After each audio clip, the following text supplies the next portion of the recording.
প্রয়াত প্রাক্তন মুখ্যমন্ত্রী বুদ্ধদেব ভট্টাচার্য।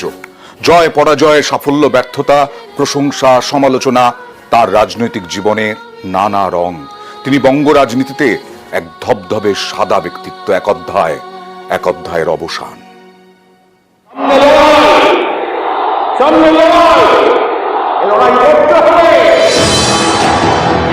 আমি বৃদ্ধ, অসুস্থ, ক্লান্ত, মোহহীন, জেরবার, সমালোচিত, অপ্রশংসিত, শেষ জীবনে বলেছিলেন সাইমন বলিভার। গ্যাব্রিয়েল গার্সিয়া মার্কেজের উপন্যাস the general in his labyrinth এর লড়াকু চরিত্র দক্ষিণ আমেরিকার মুক্তিদাতা সাইমন বলিভার। এই মার্কেজ ছিলেন তার জীবন জুড়ে। মার্কেজের কথাগুলো কি তার শেষ জীবনের সঙ্গেও মিলে গেল? শেষ হলো এক অধ্যায়ের।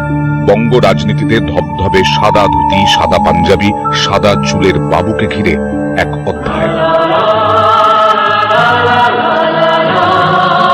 তিনি বঙ্কিমের বাবু নন, পাম অ্যাভিনিউয়ের 770 স্কোয়ার ফিটের ছাপোসা বাসিন্দা। তবু তিনি বাবু, বাংলার শেষ নেতা, যার নামের সঙ্গে বাবুটা যেন চলেই আসে, বুদ্ধবাবু। এক অধ্যায়ের সমাপ্তি। শুরুটা হয়েছিল 1944 সালে। দেশ তখনও ভাগ দেখেনি, স্বাধীনতা দেখেনি। সেই সময় তাঁর জন্ম 1 মার্চ 1944 সালে জন্ম উত্তর কলকাতায়। শৈলেন্দ্র সরকার বিদ্যালয়ে পড়াশোনা, প্রেসিডেন্সি থেকে বাংলায় অনার্স। 1964 সালে কলেজের পাঠ চোকানোর পরেই রাজনীতিতে হাতে খড়ি। সিপিএম এর প্রাথমিক সদস্য, সিপিএম এর যুব সংগঠন ডিওয়াইএফআই এর প্রতিষ্ঠাতা সম্পাদক। কর্মজীবন শুরু অবশ্য শিক্ষক হিসেবে, দমদম আদর্শ বিদ্যা মন্দিরের শিক্ষক।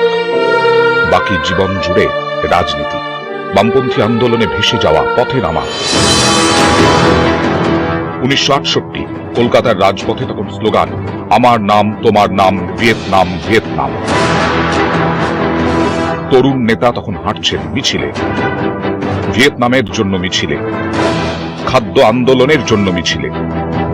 চলতে চলতে 77 রাজ্যে প্রথম বামফ্রন্ট সরকার। সে বছরই কাশীপুর কেন্দ্র থেকে প্রথমবার বিধায়ক হন বুদ্ধদেব ভট্টাচার্য। হারান কংগ্রেসের হেভিওয়েট প্রার্থী প্রফুল্লকান্তি ঘোষকে। প্রথমবার বিধায়ক হয়ে তথ্য সংস্কৃতি মন্ত্রী। পরের বার 1982 সালে সেই প্রফুল্লকান্তি ঘোষের বিরুদ্ধেই কাশীপুরে হেরে যান। 1987 সালে যাদবপুর থেকে ফের বিধায়ক হন, টানা 2011 পর্যন্ত। আবারও তথ্য সংস্কৃতি দপ্তরের দায়িত্বে। 1996 সালে হন স্বরাষ্ট্রমন্ত্রী, 99 বামফ্রন্ট সরকারের উপমুখ্যমন্ত্রী। যুক্তফ্রন্ট সরকারে জ্যোতি বসুর পর তিনি একমাত্র এই দায়িত্ব সামলেছেন।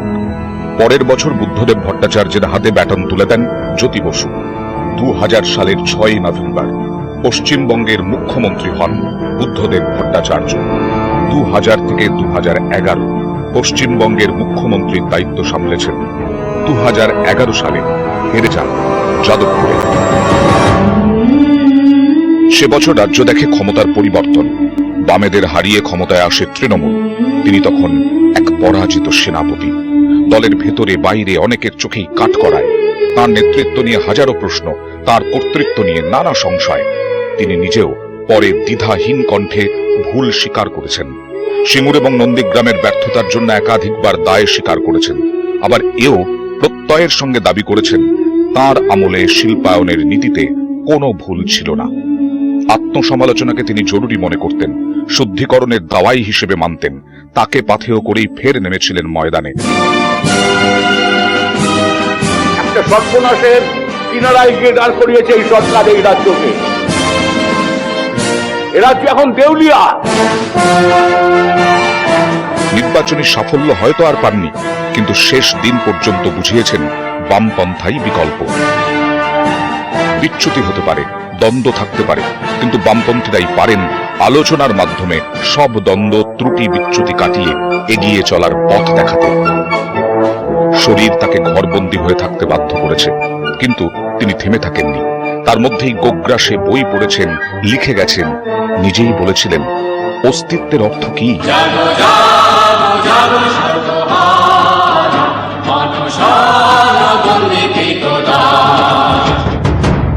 এই ভাবনাই তাকে নিজের মতো করে বাঁচতে শিখিয়েছে।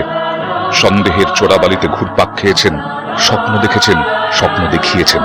তার স্বপ্ন পূরণ হয়তো হলো না, কিন্তু তার স্বপ্নের মৃত্যু নেই। নিউজ 18 বাংলা।